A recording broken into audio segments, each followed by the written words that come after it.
أعوذ بالله من الشيطان الرجيم. بسم الله الرحمن الرحيم. سبحان الذي أسرى بعبده ليلا من المسجد الحرام إلى المسجد الأقصى الذي باركنا حوله لنريه من آياتنا إنه هو السميع البصير. وآتينا موسى الكتاب وجعلناه هدى لبني إسرائيل ألا تتخذوا من دوني وكيلا ذرية من حملنا مع نوح إنه كان عبدا شكورا. وقضينا إلى بني إسرائيل في الكتاب لتفسدن في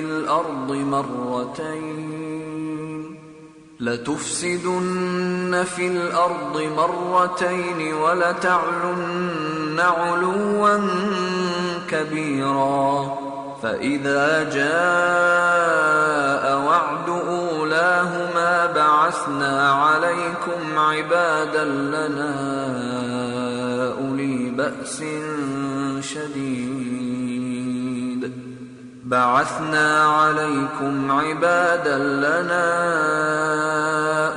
بأس شديد فجاسوا خلال الديار وكان وعدا مفعولا. ثم رددنا لكم الكرة عليهم وأمددناكم بأموال وبنين وجعلناكم أكثر نفيرا. إن أحسنتم أحسنتم لأنفسكم وإن أسأتم فلها. فإذا جاء وعد الآخرة ليسوءوا وجوهكم وليدخلوا المسجد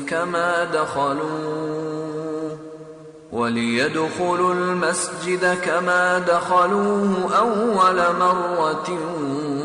وليتبروا ما علوا تتبيرا. عسى ربكم أن يرحمكم وإن عدتم عدنا وجعلنا جهنم للكافرين حصيرا. إن هذا القرآن يهدي للتي هي أقوم ويبشر المؤمنين الذين يعملون الصالحات أن لهم أجرا كبيرا وأن الذين لا يؤمنون بالآخرة أعتدنا لهم عذابا أليما. ويدعو الإنسان بالشر دعاءه بالخير وكان الإنسان عجولا. وجعلنا الليل والنهار آيتين فمحونا آية الليل وجعلنا آية النهار مبصرة لتبتغوا فضلا من ربكم ولتعلموا عدد السنين والحساب وكل شيء فصلناه تفصيلا. وكل إنسان ألزمناه طائره في عنقه ونخرج له يوم القيامة كتابا يلقاه منشورا. اقرأ كتابك كفى بنفسك اليوم عليك حسيبا. من اهتدى فإنما يهتدي لنفسه ومن فإنما يضل عليها ولا تزر وازرة وزر أخرى وما كنا معذبين حتى نبعث رسولا وإذا أردنا أن نهلك قرية أمرنا متر فيها ففسقوا فيها فحق عليها القول فدمرناها تدميرا وكم أهلكنا من القرون من بعد نوح وكفى بربك بذنوب عباده خبيرا بصيرا من كان يريد العاجلة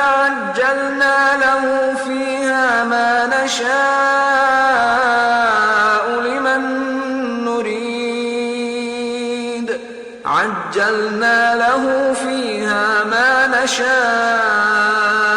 لمن نريد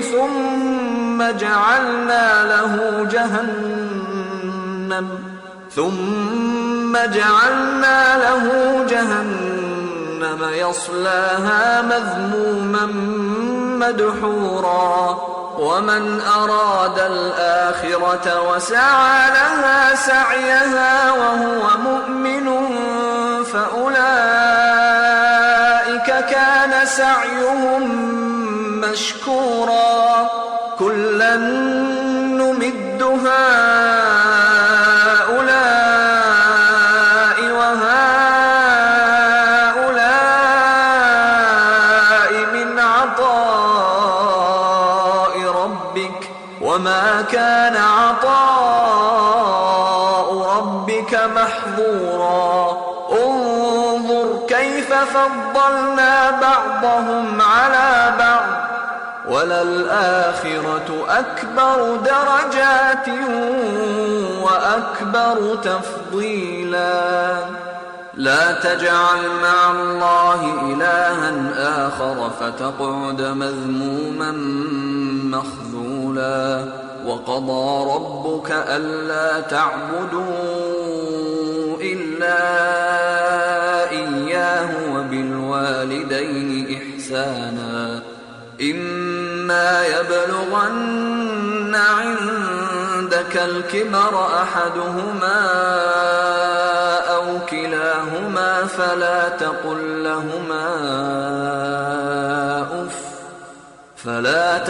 لهما أف ولا تنهرهما وقل لهما قولا كريما واخفض لهما جناح الذل من الرحمة وقل رب ارحمهما كما ربياني صغيرا ربكم أعلم بما في نفوسكم إن تكونوا صالحين فإنه كان للأوابين غفورا وآت ذا القربى حقه والمسكين وابن السبيل ولا تبذر تبذيرا إن المبذرين كانوا إخوان الشياطين وكان الشيطان لربه كفورا وإما تعرضن عنهم ابتغاء رحمة من ربك ترجوها فقل لهم قولا ميسورا ولا تجعل يدك مغلولة إلى عنقك ولا تبسطها كل البسط فتقعد ملوما محسورا إن ربك يبسط الرزق لمن يشاء ويقدر إنه كان بعباده خبيرا بصيرا ولا تقتلوا أولادكم خشية إملاق نحن نرزقهم وإياكم إن قتلهم كان خطأ كبيرا ولا تقربوا الزنا إنه كان فاحشة وساء سبيلا ولا تقتلوا النفس التي حرم الله إلا بالحق ومن قتل مظلوما فقد جعلنا لوليه سلطانا فلا يسرف في القتل إنه كان منصورا ولا تقربوا مال اليتيم إلا بالتي هي أحسن حتى يبلغ أشده وأوفوا بالعهد إن العهد كان مسؤولا وأوفوا الكيل إذا كلتم وزنوا بالقسطاس المستقيم ذلك خير وأحسن تأويلا ولا تقف ما ليس لك به علم إن السمع والبصر والفؤاد كل أولئك كان عنه مسؤولا ولا تمش في الأرض مرحا إنك لن تخرق الأرض ولن تبلغ الجبال طولا كل ذلك كان سيئه عند ربك مكروها ذلك مما أوحى إليك ربك من الحكمة ولا تجعل مع الله إلها آخر فتلقى في جهنم ملوما مدحورا أفأصفاكم ربكم بالبنين واتخذ من الملائكة إناثا إنكم لتقولون قولا عظيما ولقد صرفنا في هذا القرآن ليذكروا وما يزيدهم إلا نفورا قل لو كان معه آلهة كما يقولون إذا لابتغوا إلى ذي العرش سبيلا سبحانه وتعالى عما يقولون علوا كبيرا تسبح له السماوات السبع والأرض ومن فيهن وإن من شيء إلا يسبح بحمده ولكن لا تفقهون تسبيحهم إنه كان حليما غفورا وإذا قرأت القرآن جعلنا بينك وبين الذين لا يؤمنون بالآخرة حجابا مستورا وجعلنا على قلوبهم أكنة أن يفقهوه وفي آذانهم وقرا وإذا ذكرت ربك في القرآن وحده ولوا على أدبارهم نفورا نحن أعلم بما يستمعون به إذ يستمعون إليك وإذ هم نجوى إذ يقول الظالمون إن تتبعون إلا رجلا مسحورا انظر كيف ضربوا لك الأمثال فضلوا فلا يستطيعون سبيلا وقالوا أإذا كنا عظاما ورفاتا أإنا لمبعوثون خلقا جديدا قل كونوا حجارة أو حديدا أو خلقا مما يكبر في صدوركم فسيقولون من يعيدنا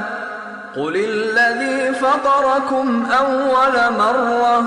فسينغضون إليك رؤوسهم ويقولون متاه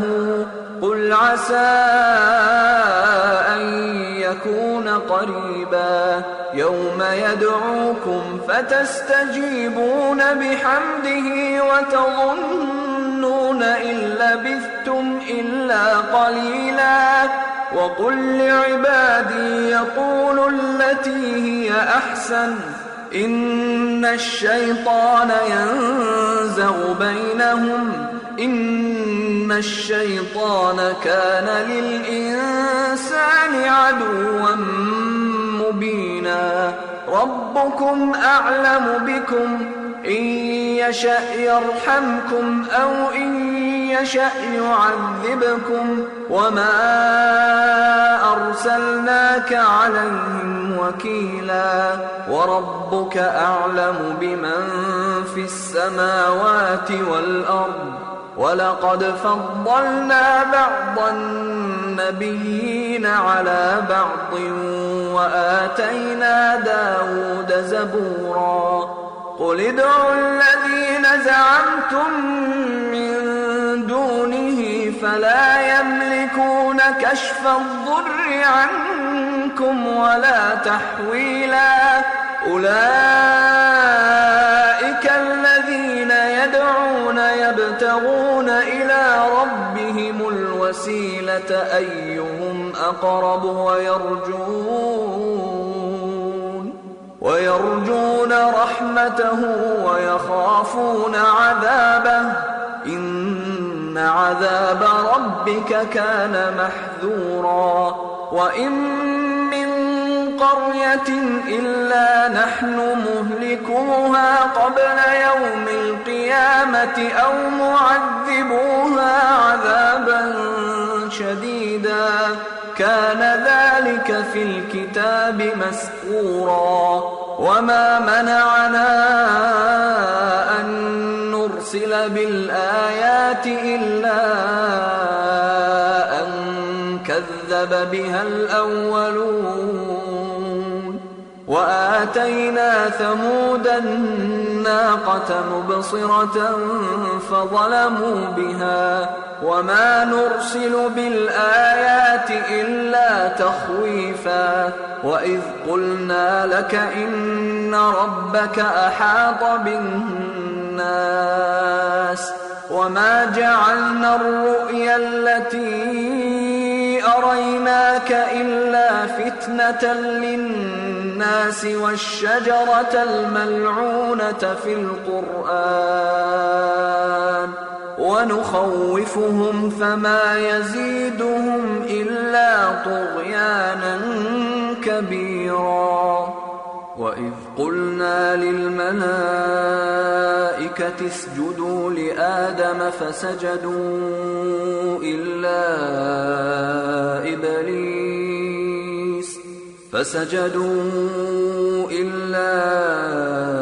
إبليس قال أأسجد لمن خلقت طينا قال أرأيتك هذا الذي كرمت علي لئن أخرتني إلى يوم القيامة لأحتنكن ذريته إلا قليلا قال اذهب فمن تبعك منهم فإن جهنم جزاؤكم جزاء موفورا واستفزز من استطعت منهم بصوتك وأجلب عليهم بخيلك ورجلك وشاركهم في الأموال والأولاد وعدهم وما يعدهم الشيطان إلا غرورا إن عبادي ليس لك عليهم سلطان وكفى بربك وكيلا ربكم الذي يزجي لكم الفلك في البحر لتبتغوا من فضله إنه كان بكم رحيما وإذا مسكم الضر في البحر ضل من تدعون إلا إياه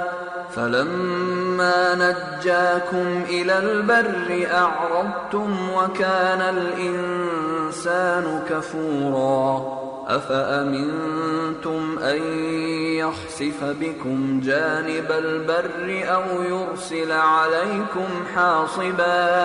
أو يرسل عليكم حاصبا ثم لا تجدوا لكم وكيلا أم أمنتم أن يعيدكم فيه تارة أخرى فيرسل عليكم قاصفا من الريح فيغرقكم بما كفرتم ثم لا تجدوا لكم علينا به تبيعا ولقد كرمنا بني آدم وحملناهم في البر والبحر ورزقناهم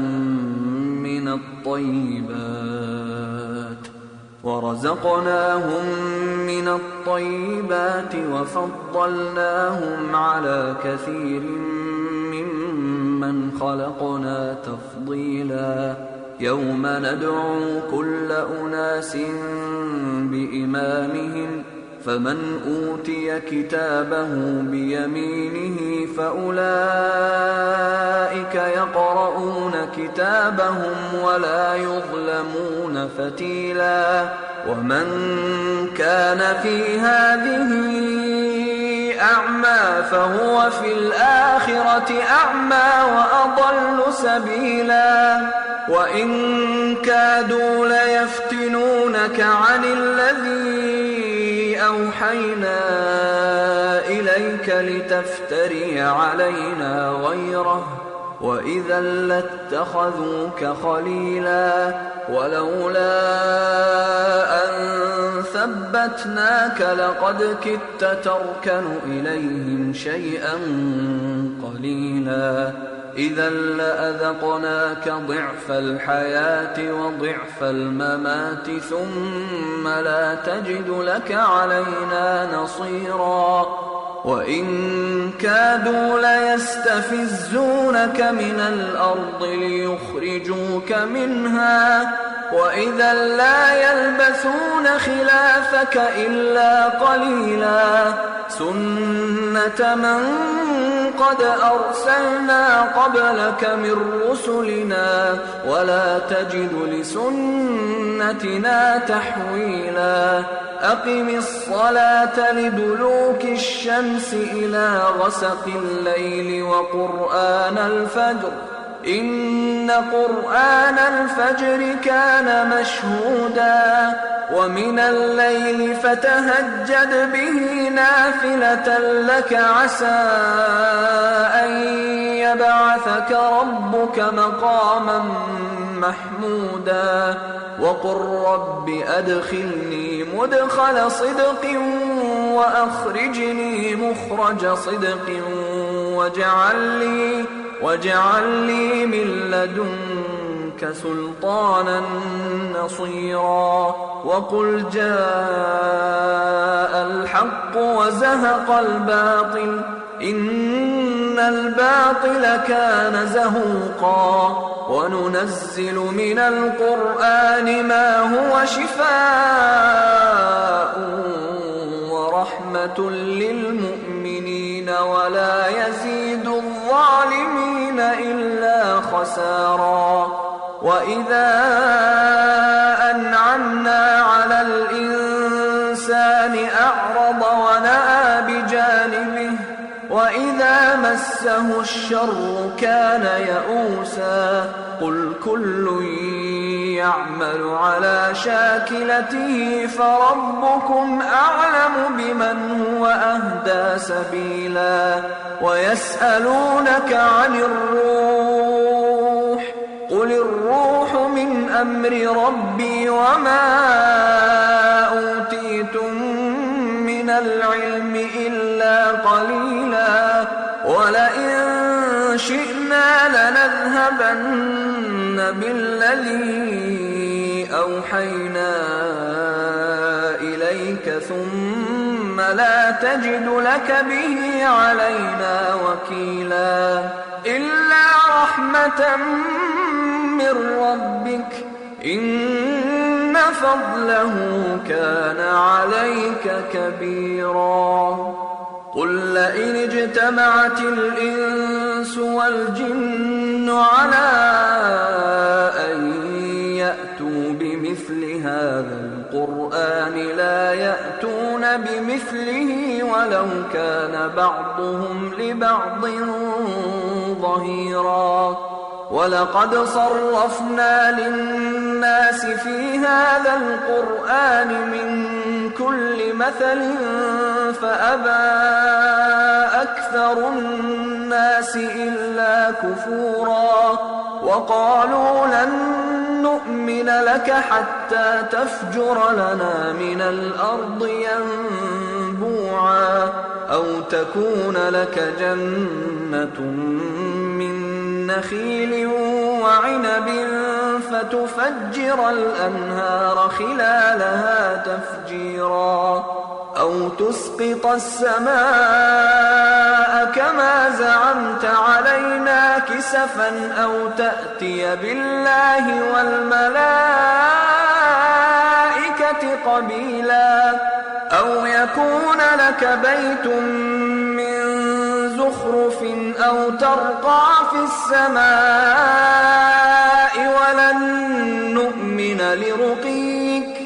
ولن نؤمن لرقيك حتى تنزل علينا كتابا نقرأه قل سبحان ربي هل كنت إلا بشرا رسولا وما منع الناس أن يؤمنوا إذ جاءهم الهدى إلا أن قالوا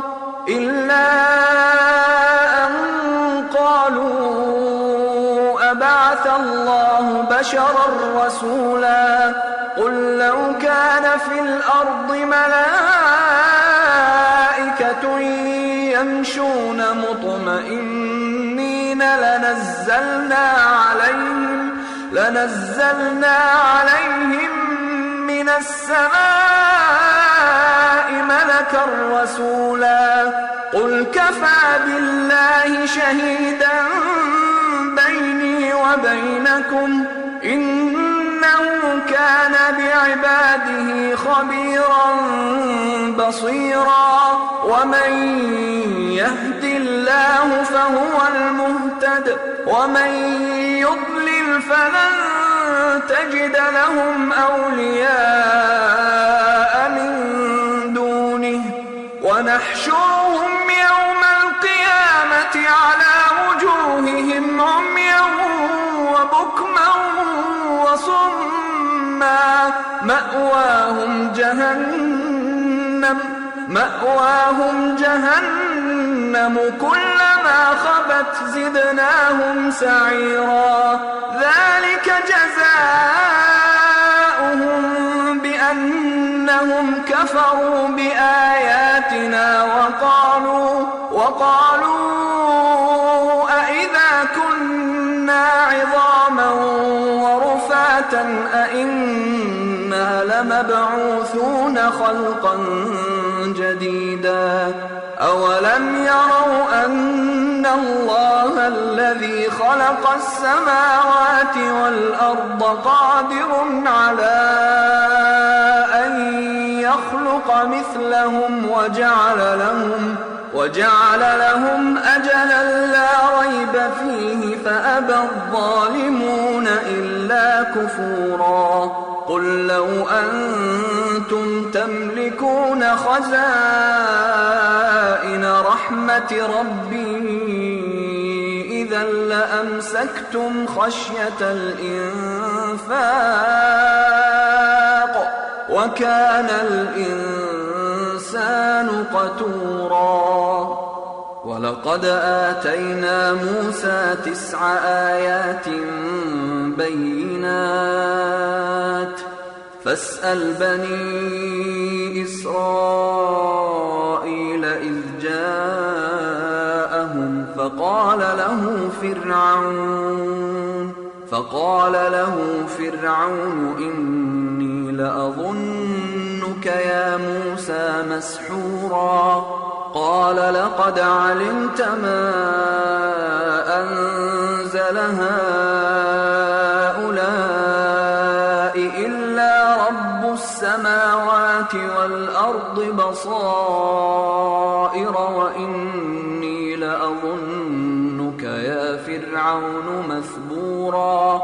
فأراد أن يستفزهم من الأرض فأغرقناه ومن معه جميعا. وقلنا من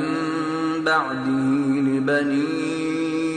إسرائيل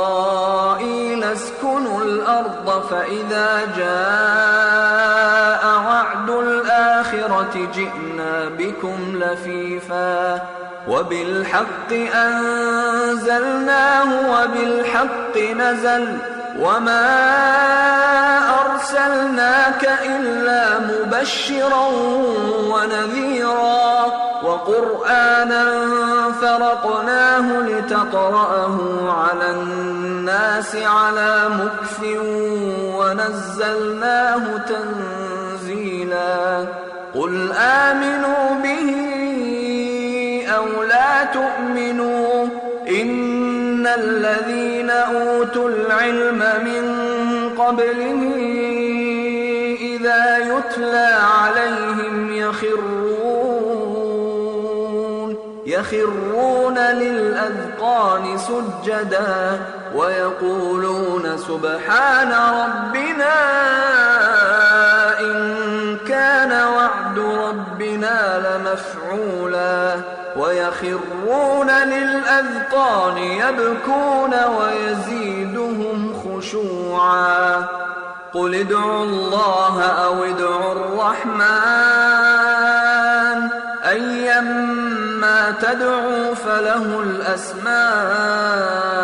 الحسنى ولا تجهر بصلاتك ولا تخافت بها وابتغ بين ذلك سبيلا. وقل الحمد لله الذي لم يتخذ ولدا ولم يكن له شريك في الملك ولم يكن له